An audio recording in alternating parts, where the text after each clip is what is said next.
Let's take a look at the state of ADA website compliance in California. So I'm going to work through a document. I have a number of bullet points starting with the Americans with Disabilities Act, or the ADA.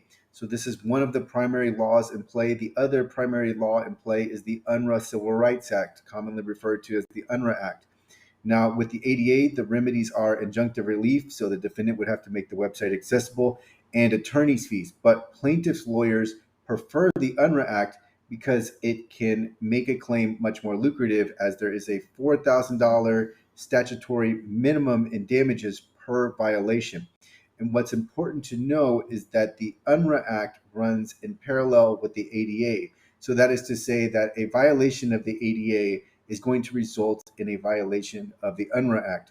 The UNRRA Act is more expansive than the ADA. It covers a broader range of demographics, so it could be sex, religion, etc.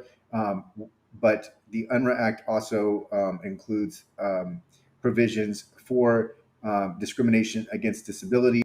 So the UNRRA Act is going to run in parallel with the ADA there. Now, what is very important is that recently there was a court decision which sealed that online only businesses can no longer be effectively sued. And this is both in federal and state court. So if you have an online business, an online only business, you really should not be, there should not be any litigation forthcoming in the state of California for website accessibility if you are a private entity.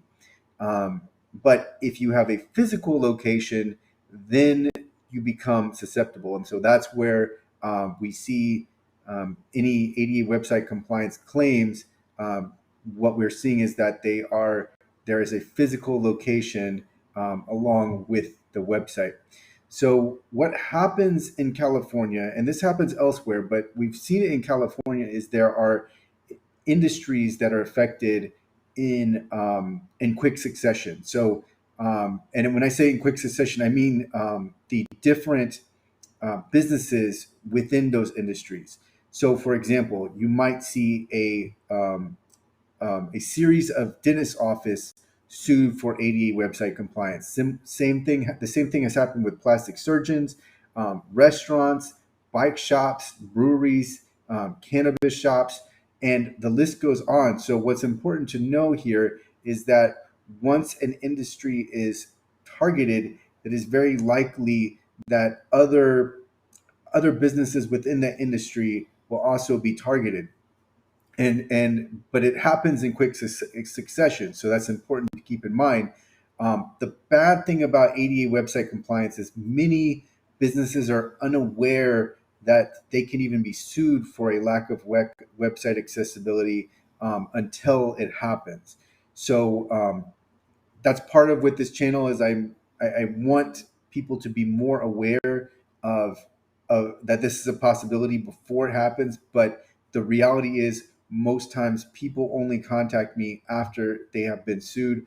But in California, we do see industries targeted, but it can happen randomly too. There can also just be a company or even a small business that is sued randomly.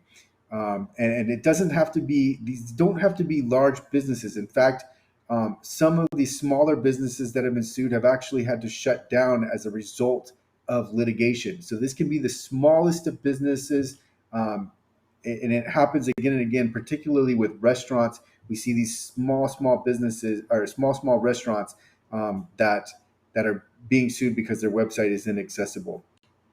And the plaintiffs' law firms involved. Over the years, I have seen several law firms, including Pacific Trial Attorneys, Manning Law, Potter Handy. They may also they have a division called the Center for Disability Access. There's been the Wilshire Law Firm. Mainly recently, I've only seen Pacific Trial Attorneys and Manning Law. Also in 2023, I saw the Hill Law Firm, and I had not seen them previously. And of course, there are other law firms that have been involved in this space, but we've also seen some exit this space. And I say exit in the sense that I haven't seen any litigation or demand letters from these other law firms, and so they may have ceased with ADA website compliance litigation. But these five sub bullet points of plaintiffs' law firms, this is just to say at some point in time I have seen them, but most recently active, I've definitely seen Pacific Trial Attorneys. I've definitely seen Manning Law and the Hill Law Firm recently. So this is generally what's happening in the state of California. Um, the best course of action is to be preventative. This definitely can happen to you if you are looking for an exception within the state of California. Again, online only businesses can no longer be successfully sued.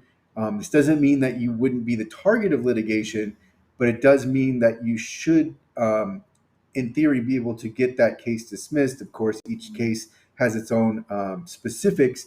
But what's also important to remember is that ADA website compliance litigation is not limited to the state of California.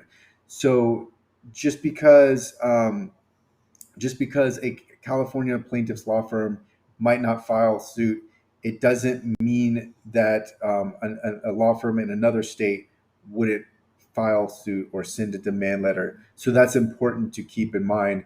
But this is a good general rundown.